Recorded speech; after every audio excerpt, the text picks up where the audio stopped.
A lot of people have been mucking around with synchro decks that involve using Level Eater in order to summon 3 Omegas and a Trish to try to banish your opponent's entire hand. However, it's quite weak to Max C, especially if they're running a 60 card deck. So, in the wise words of Day 9, if he is trying to do a weird strategy, or in fact, if he is trying to do almost any strategy, one of the best counters is to just go fucking kill him, right? And I literally want to have the F word in that, because it's like you just fucking kill him, right? Because way too often people will overthink things.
Although the deck is very complex, and there are many different ways that you can OTK or FTK your opponent, there are a few recurring combos, especially at the beginning of your turn, that will really help you set up your Librarian and Formula Synchron.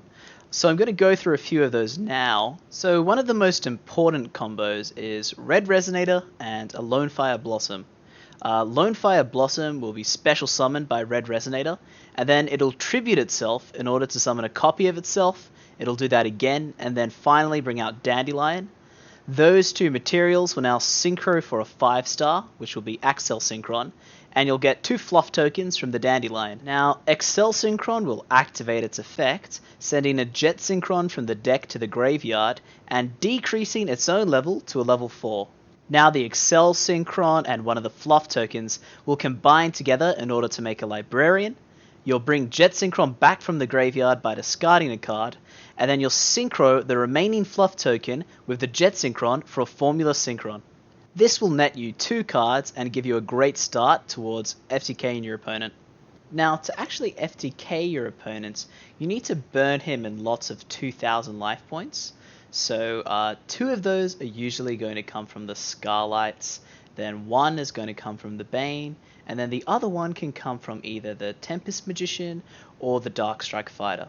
Usually I prefer to bring out the Tempest Magician first, and then destroy it with the Archfiends. If you do bring out Tempest, you'll usually want to discard 3 cards, so you get 4 counters on Tempest when you decide to burn. And quite fortunately, Librarian is a spellcaster, so if you reduce its level by 1 with Level Eater, you can go Plague Spreader and Librarian, or you can use any 1-star that summons itself from the graveyard with a 5-star Librarian in order to summon Tempest. So Scarlight, Red Dragon, Archfiend will destroy all special summoned effect monsters on the field, and then inflict 500 points of damage to your opponent per monster destroyed. You can only use the effect of Scarlight once per turn per Archfiend that's summoned, so you need to use this Archfiend as a synchro material monster with a Plague Spreader or any other 2-star monster that you bring from the graveyard in order to summon Hot Red Dragon Archfiend Bane, which will then tribute a monster, preferably a Snow that can also summon itself from the graveyard,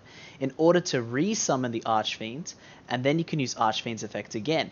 However, first you'll want to summon a Darkstrike Fighter, which is a 7-star synchro, which lets you tribute your 10-star Bane to inflict 2,000 points of damage to your opponent. After you've tributed your Bane, you'll want to special summon from your graveyard Level Eaters to the field, and any other monster that can summon itself from the graveyard, like Snow or Glow Up Bulb or recover, in order to fill 4 slots on the field, so that your new Archfiend can nuke again for the final 2000 damage. Sometimes you'll lack the resources to summon a Tempest Magician at the beginning of your combo, or the Darkstrike Fighter in the middle.